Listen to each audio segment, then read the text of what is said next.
song Pretty Girl by Kara. Bye-bye.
헌법과 국민을 수호하는 군대로 재건하기 위해 민주적, 제도적 기반을 더욱 단단하게 강화하겠습니다.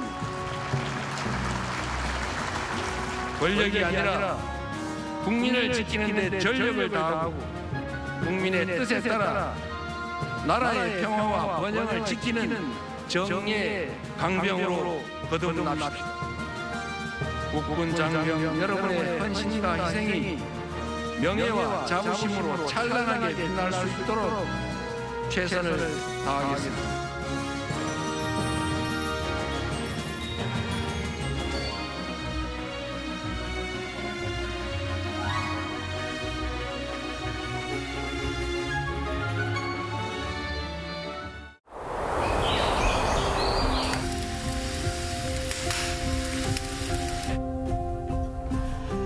That all the meals here serve as a foundation of its practices.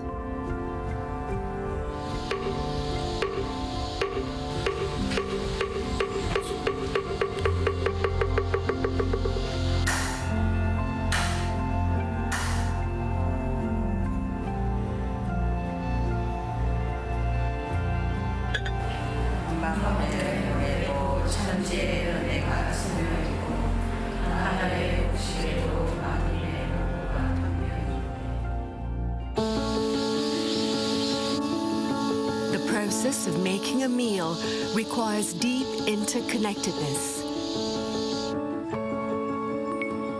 and being thankful for the effort is the first step forward. Tastes rendered by time, scented by nature, temple food is made with the wisdom of its practitioners, and it's a peaceful meal to fill your heart. Gratitude is the core of the practice. The refrain from the 5 pungent ingredients supports mental clarity and mindfulness.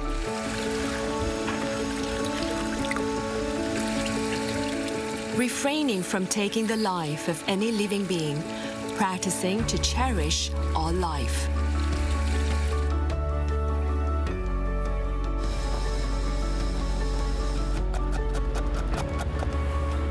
Satisfying your hunger and emptying your mind. Food can nourish the body and cultivate awareness. Keeping gratitude and relationships in mind, finding peace within yourself.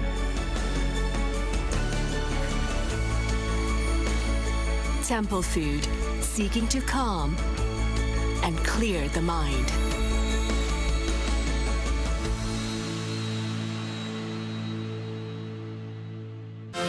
Millennial and Gen Zs are reshaping the world. News generation shares their fresh perspectives on what's trending now. From global developments to everyday culture, we're diving into the stories that matter. This is News Generation.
South Korean stocks opened higher today, and the benchmark KOSPI climbed above 3,500 for the first time.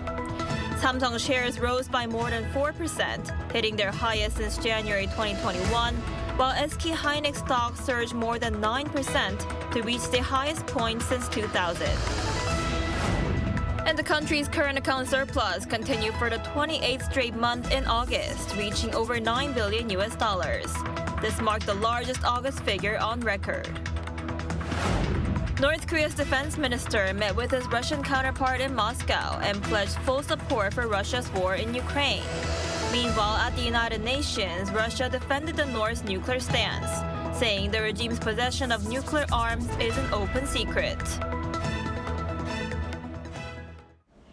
Hello and thanks for joining us on Arirang News. We begin today with South Korean stocks, which opened higher this morning.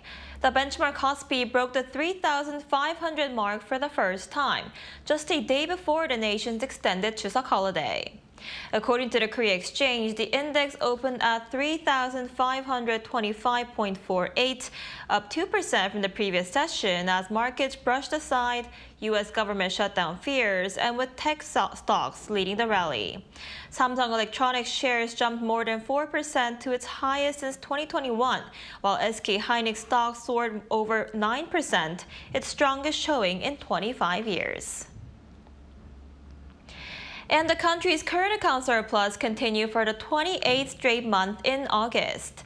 The Bank of Korea said on Thursday that the surplus reached $9.15 billion in August, marking the largest August figure on record and adding to the second largest surplus streak since the 2000s. This was driven by a sharper drop in imports than exports and a decline in energy prices. Also, from January to August, the cumulative surplus was about 24% higher than during the same period last year. And inflation also picked up in South Korea as consumer prices, a key gauge of inflation, grew by more than 2% last month. The Ministry of Data and Statistics said on Thursday that consumer prices rose 2.1% in September compared to a year earlier. The figure, which had been in the 2% range in June and July, dropped to 1.7% in August, mainly because of temporary discounts by SK Telecom following a major data breach. Processed food prices climbed more than 4% in September, with coffee in particular surging over 15%.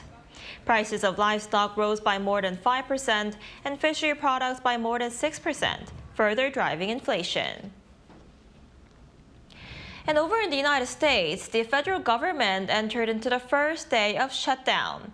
Both the Republicans and Democrats are blaming each other for the shutdown, while market investors expressed hope that the closure will be short-lived and cause little damage to the economy. Our Lee Seung-jae reports. The United States federal government has entered a partial shutdown after Congress failed to agree on a new budget due to disputes over health insurance subsidies. The shutdown began on Wednesday, forcing several public institutions and tourist attractions to close their doors and causing inconvenience for citizens across the country. Over in Washington, D.C., iconic landmarks, including the Washington Monument, the National Archives, the U.S. Botanic Garden, and even the Library of Congress have already shut down. While the impact on the first day was limited, analysts warn that the consequences could intensify after October 6th once the weekend has passed. Under shutdown rules, employees in essential sectors such as defense, law enforcement, and air traffic control will continue working. But hundreds of thousands of non-essential federal workers are being placed on unpaid leave. The Congressional Budget Office estimates that roughly 750,000 employees, or about 35% of the federal workforce, will be furloughed. Those who remain on the job will eventually receive back pay, but only once the shutdown comes to an end. Both parties are pointing fingers. The Democrats accuse Republicans of holding the budget hostage, while the Republicans blame Democrats for refusing to compromise. What they have done instead is to shut down the government because we won't give billions of dollars to health care funding for illegal aliens. Republicans control the House and the Senate, and there's a Republican president. If the government shuts down, it's because Republicans want to shut the government down. Meanwhile, Wall Street appears cautiously optimistic. The S&P 500 closed at a record high on Wednesday as traders expressed hope that the shutdown would be short-lived and cause little damage to the economy. Historically, markets have weathered government shutdowns without much turmoil. But some analysts caution that this time could be different, given a range of economic pressures already weighing on the U.S. economy. As the days pass, the question remains, will lawmakers find common ground quickly, or will Americans face a prolonged shutdown that disrupts daily life and risks a broader economic fallout? Lee Seung-jae, Arirang News. In other news, Russia and North Korea are deepening their ties both on the battlefield and in diplomacy. In Moscow, the two pledged stronger ties, and at the United Nations, Moscow defended Pyongyang's nuclear stance. Our Pyongyang reports. On Wednesday, North Korean Defense Minister Ro Kang-cheol met with his Russian counterpart, Andrei Belousov, and pledged full support for Russia's war in Ukraine, calling it a defense of sovereignty and territorial integrity. The two ministers then attended the unveiling of a monument honoring North Korean partisans who fought alongside Soviet troops in World War II. Russia called it a symbol of brotherhood forged in fire and blood. The alignment was also clear in New York earlier in the week. At the UN General Assembly on Monday, North Korea's Vice Foreign Minister Kim Sun-kyung declared that Pyongyang will never give up its nuclear weapons. We will never give up nuclear power, which is our state law, national policy, and sovereign power, as well as the right to existence. Under any circumstances, we will never walk away from this position. Then on Wednesday, Russia echoed that message. At a press conference marking Moscow's presidency of the UN Security Council, Ambassador Vasily Nebenzia called North Korea's possession of nuclear weapons an open secret and a reality. You may like it or not like it, but this is the reality. The reality justified by the threats that the DPRK, they really feel threatened by what is happening around the Korean Peninsula, by the activities, military activities, provocative activities. He said those threats stem from what he called provocative military activities by South Korea, the United States, and Japan. Pyongyang, Arirang News. And also at the United Nations, South Korea on Wednesday completed its one-month term as rotating president of the UN Security Council. Seoul's UN Ambassador Cha Ji-hoon marked the end of the term with a briefing at the United Nations headquarters in New York, highlighting September's key achievements. These included a high-level debate on artificial intelligence and its impact on global peace and security. At the briefing, Cha also reviewed major Security Council meetings and thanked member states for their cooperation. The mission capped off the presidency with a reception at the Korean Cultural Center, drawing more than 170 UN officials and diplomats. The UN Security Council, responsible for maintaining international peace, has 15 members, with the presidency rotating monthly in alphabetical order.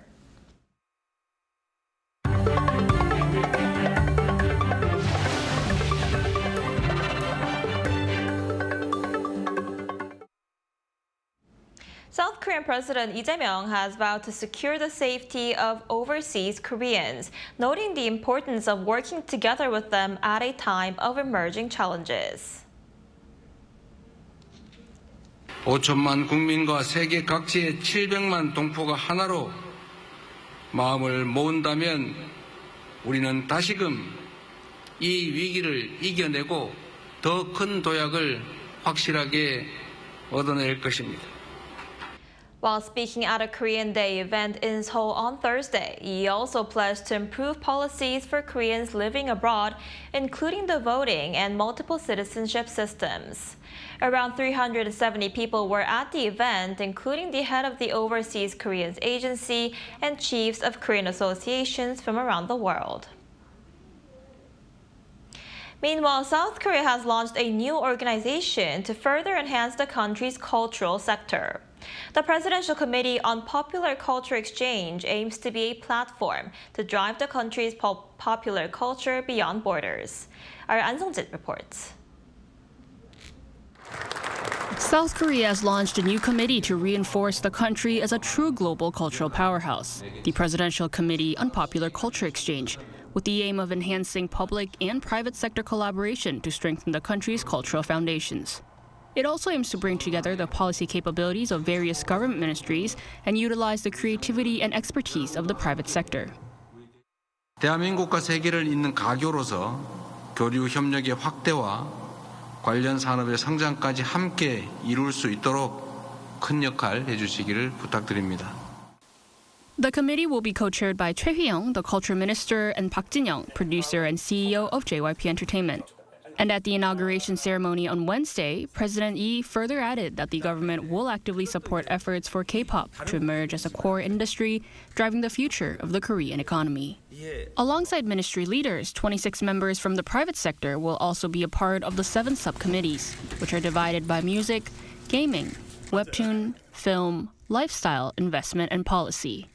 And to further promote K-culture globally, President Lee and producer Park Jin-young toured around the K-culture zone, where K-pop merchandise, posters for icons of K-culture, and top 15 moments in K-culture were on display. Producer Park says that there are aspects of K-pop that already make the genre stand out. K-pop audiences can become one. They're not just observers, but participants. K-pop is different because it uses synchronized light sticks that become an integral part of the performance.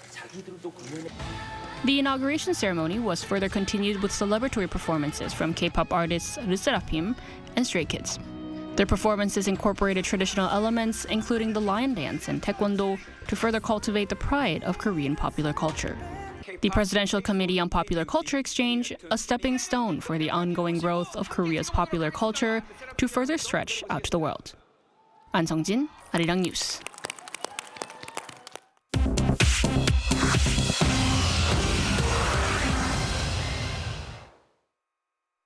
This is The World Now, bringing you the latest stories from around the globe. Starting in Copenhagen today, European leaders are facing a defining security test. After Russian drones breached NATO airspace, the EU is weighing a continent-wide drone wall and whether to unlock billions in frozen Russian assets to help Ukraine. At a high-security summit in Copenhagen, EU leaders debated building a joint drone defense shield to protect the continent from Russian incursions. The proposal would connect sensors, jammers, and interceptors across multiple states. This follows drone flights over Denmark, Poland, and Estonia, incidents that heightened concerns over the vulnerability of Europe's skies.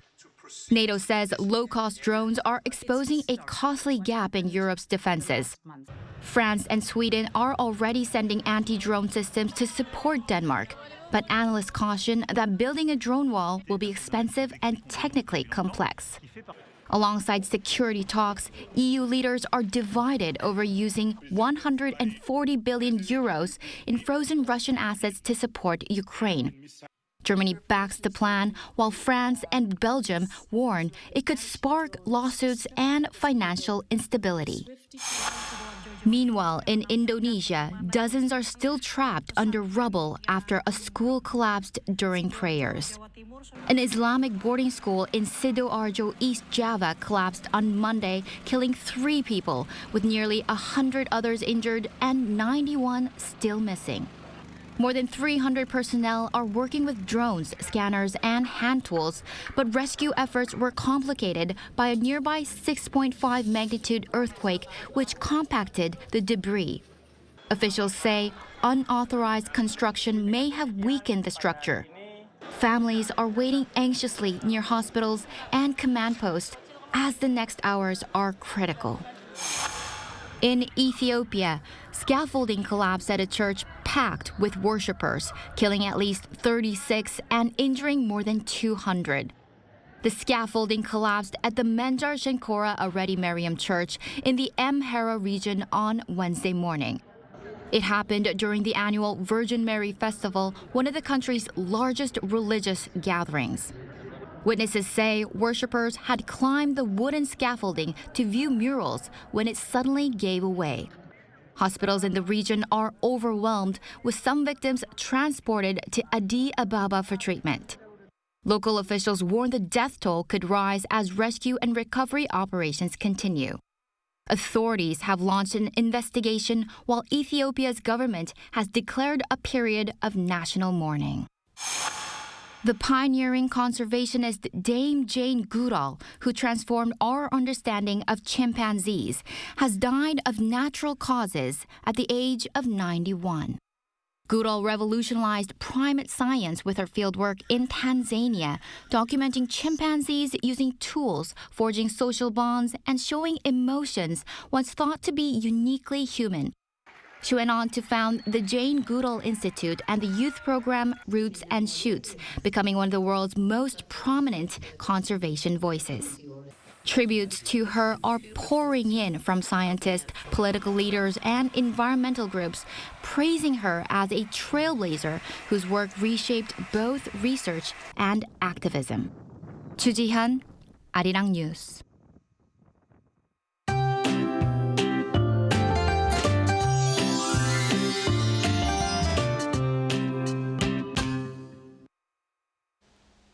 The long Chuseok holiday weekend begins tomorrow, but unfortunately, we're forecasting some unsettled weather for the break. Rain that starts tonight will continue through Saturday in many places except in the capital area. Then another band of rain is in the forecast for the capital region and Gangwon-do province on Sunday. So basically, those in Gangwon-do will see rain through the day of Chuseok. Heavy rain is expected along the south coast in Jeju from dawn tomorrow with strong winds. And the further south, the heavier rainfall you will see, so the drivers will need to exercise caution. For today, skies will be mostly cloudy with a high of 25 degrees Celsius here in the capital and 27 degrees for Daegu, Gyeongju, Busan. Meanwhile, the rain expected in the capital region between Sunday and Monday is forecast to be light, so we should be able to catch a glimpse of the full moon through the passing clouds on the day of Chuseok.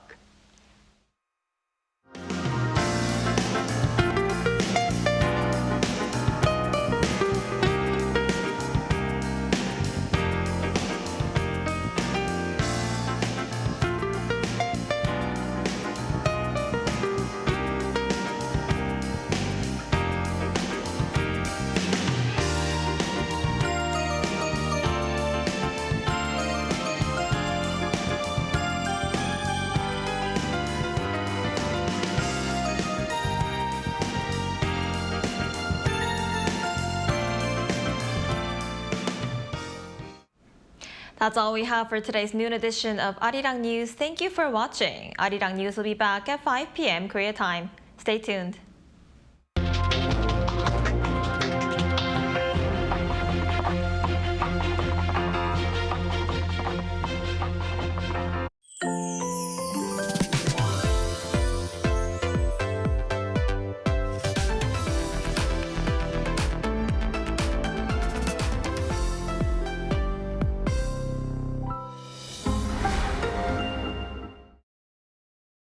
비행기처럼 높이 세계 속으로 나르다 하늘도 내 꿈도 날아라.